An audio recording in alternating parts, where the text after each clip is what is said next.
Recce healing, pranic healing, ऐसे कई सारे मोडालिटीज हैं जिसके थ्रू हीलिंग किया जाता है। लेकिन क्या इनमें कोई सच्चाई है? एक्चुअली ये काम करते हैं या ऐसे ही कोई प्रोफेशन है जिसके थ्रू लोग खाली पैसा लेते हैं लेकिन उनका कोई इफेक्ट नहीं? चलिए समझते हैं, कोई साइंटिफिक रिसर्च है क्या इनके ऊपर? एक एक्सपेरिमेंट हुआ था, बहुत पावरफुल था। 1990s में doctor William Bengston series of experiments conduct किए थे और इनके रिजल्ट्स आपको हैरान कर सकते हैं। चलिए समझते हैं ये हीलिंग प्रोसेसेस थे क्या, कैसे इसको डिज़ाइन किया गया था, रिजल्ट क्या आया, और एंड में मैं आपको एक बहुत पावरफुल हीलिंग टेक्निक देने वाला हूँ जो कि इस रिसर्च के साथ जुड़ा हुआ था। एंड तक बने रहिए और देखिए कितना पावरफुल तरीका है हीलिंग अपने लाइफ को बदलने में।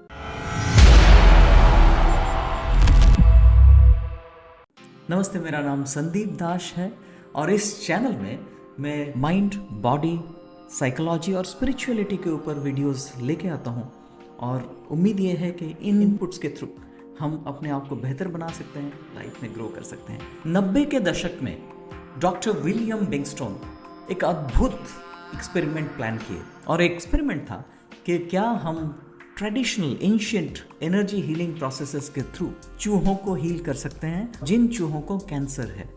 ये एक्सपेरिमेंट 5 डिफरेंट मेडिकल स्कूल्स में 8 डिफरेंट लैबोरेटरीज में परफॉर्म किया गया था और उन स्कूल्स में उन लैबोरेटरीज में चूहों को लाया गया और एक बहुत डेडली कैंसर सेल उनको दिया गया था, मैमरियन कैंसर सेल इंजेक्शन उनको दिया गया था।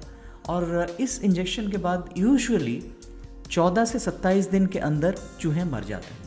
वो पास्ट रिकॉर्ड 27 दिन is the outer limit, maximum उतना ही चूहे बच सकते हैं। और जैसे ही इंजेक्शन दिया गया उसके बाद उनके ऊपर हीलिंग मोडालिटीज़ अप्लाई की गई।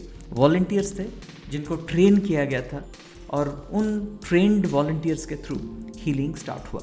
और एक बहुत इंटरेस्टिंग बात ये भी था, जो ऑलरेडी हीलर्स हैं उनको वो नहीं उस एक्सपेरिमेंट में इंक्लूड करेंगे, रादर जो नॉर्मल ह्यूमन बींग्स हैं, चाहे वो बिलीव करते हों या हीलिंग सिस्टम में बिलीव ना करते हों, वो उनको इन्वॉल्व किए, उनको ट्रेन किए कुछ हीलिंग मोडालिटीज़ के थ्रू और उनको एम्प्लॉय किया गया इस एक्सपेरिमेंट में पार्टिसिपेट करने के लिए, चूहों को हील करने के लिए। और ये हीलिंग प्रोसेस चलता गया। इनिशियली जैसे उनको लगा था अगर हीलिंग होगा तो शुरुआत से ही होगा, लेकिन कुछ ही दिन में उन चूहों में ट्यूमर्स दिखाई देने लगे और वो बढ़ने लगे, इतने बढ़ने लगे कि चूहे फिर चल फिर नहीं पाए, उनका तबीयत बहुत ज़्यादा ख़राब हो रहा था। फिर बेंगस्टोन को लगा नहीं, ये अननेसेसरली एक्सपेरिमेंट हम कर रहे हैं। फिर भी कुछ दिन तक वो उसको कंटिन्यू करते रहे और एक दिन अचानक कुछ अद्भुत सा हुआ। जो ट्यूमर था वो सिकुड़ने लगा, वो इम्प्लोड करने लगा और धीरे धीरे वो कंप्लीटली चूहों से गायब हो गया। जो आउटकम था वो बहुत सरप्राइजिंग था, क्योंकि almost more than 85% of the माइस, जितने चूहे थे उसमें, वो रिकवर कर रहे थे। और 27 दिन तो छोड़िए, उसके बाद भी वो नॉर्मल लाइफ जीने लगे। और ये चौंका देने वाला एक एक्सपेरिमेंट था। बेंगस्टोन को ये लगा कि अभी फिर से अगर उनको सेम कैंसर सेल दिया जाए तो क्या रिस्पॉन्स रहेगा, क्या ये फिर से बढ़ेगा, फिर से वो कैंसर में अफेक्टेड होंगे। जब वो दोबारा उनको कैंसर सेल्स दिए गए, they were immune to it, immunity बन चुकी थी उनकी बॉडी में और चूहे कंटिन्यू करते रहे नॉर्मल लाइफ। पूरा लाइफ स्पैन तक उनको कोई प्रॉब्लम नहीं हुआ था। ये डेफिनेटली एक बहुत ही आई ओपनिंग एक्सपेरिमेंट था। कई बार उसको रिपीट किया गया, अलग अलग लोकेशंस पे इस एक्सपेरिमेंट को रिपीट किया गया और हर लोकेशन में, हर लैबोरेटरी में ये इफेक्टिव। हाँ, तो चलिए समझते हैं इसमें हुआ क्या था, क्यों हुआ और बेंगस्टोन और बाकी जो साइंटिस्ट्स इसमें इन्वॉल्व थे उनका कहना क्या था। इन एक्सपेरिमेंट्स में बेंगस्टोन का बहुत इंटरेस्टिंग ऑब्जर्वेशन था। साइंटिस्ट्स जितने इन्वॉल्व थे उनका बहुत इंटरेस्टिंग ऑब्जर्वेशन था। नंबर 1, हीलिंग प्रोसेस जब शुरू होता है, जो इफेक्ट ऑफ कैंसर सेल्स वो घटने के बजाय उनका जो ग्रोथ है शायद ज़्यादा था, बट एक पॉइंट पे सडनली वो कम हुआ करता था। Suddenly it was sudden burst of healing. मतलब हीलिंग धीरे धीरे नहीं होता है, सडनली होता है। वो एक फर्स्ट ऑब्जर्वेशन था इनमें। दूसरा ऑब्जर्वेशन ये था कि जो लोग इन्वॉल्व थे उनके बिलीफ सिस्टम के ऊपर बहुत ज़्यादा डिपेंडेंट नहीं था ये हीलिंग प्रोसेस। अगर फॉलो किया जाए वो सिस्टमैटिक प्रोसेस को तो ये इफ़ेक्ट करता था चूहों को और उनका रिकवरी हो रहा था। और तीसरा जो कि सबसे इम्पॉर्टेंट है, हीलिंग इज़ नॉन लोकल। मतलब ये एक्सपेरिमेंट में किया गया कि चाहे चूहे आपके साथ हों या आपसे कई मील, मान लीजिए 200-300 किलोमीटर दूर भी हों, तब भी ये हीलिंग प्रोसेस काम करता था। ये सबसे ज़्यादा जो हैरानी की बात ये थी कि हीलिंग इज़ नॉन लोकल। अगर आप किसी को हीलिंग भेज रहे हैं, जैसे रेकी हीलिंग या प्राणिक हीलिंग में अक्सर लोग दूर से भेजते हैं और कई बार हमारे मन में शंका या कुछ स्केप्टिसिज्म आ जाता है कि ये क्या सही है, कोई दूर कैसे जा सकता है। बट एक्सपेरिमेंट के थ्रू ये प्रूवन है कि दूर अगर पेशेंट हैं तब भी ये हीलिंग संभव है और होता है। और स्टैटिस्टिकली सिग्निफिकेंट है, चूहों के केस में भी देखा गया है कि distance doesn't matter in healing. और एक बहुत इंटरेस्टिंग ऑब्जर्वेशन किए थे बिंगस्टोन अपने एक्सपेरिमेंट्स के दौरान।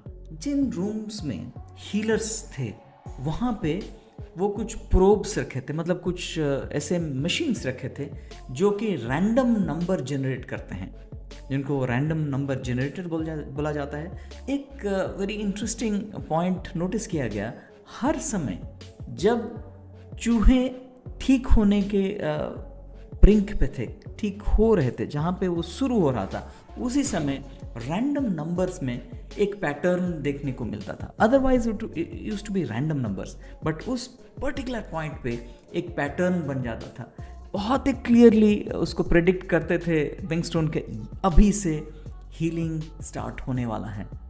तो कहीं ना कहीं कुछ ऐसे फील्ड्स हैं जो कि शायद साइंस अब तक उसको देखा नहीं है, उसको हम महसूस नहीं कर पाए हैं, बट वो फील्ड जिसको कि रैंडम नंबर्स जनरेटर्स भी डिटेक्ट करते हैं, तो ये एक इन्फ्लेक्शन पॉइंट सा कुछ है जहाँ पे सडनली हीलिंग स्टार्ट होता है।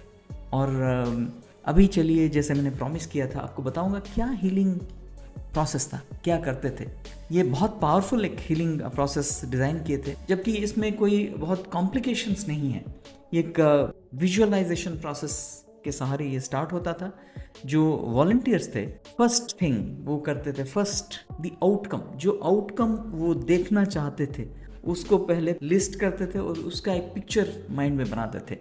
फिर उसको रैपिड इमेजिंग में कन्वर्ट करते थे। रैपिड इमेजिंग ये होता है कि मन के अंदर एक के बाद एक पिक्चर को वो देखते थे, और पिक्चर था आउटकम, चूहा ठीक हो रहा है, चूहा दौड़ रहा है, चूहा जंप कर रहा है, ये सब पिक्चर को अपने मन में क्रिएट करके फिर उसको रैपिडली चलाते थे। इसको रैपिड इमेजिंग बोला जाता है।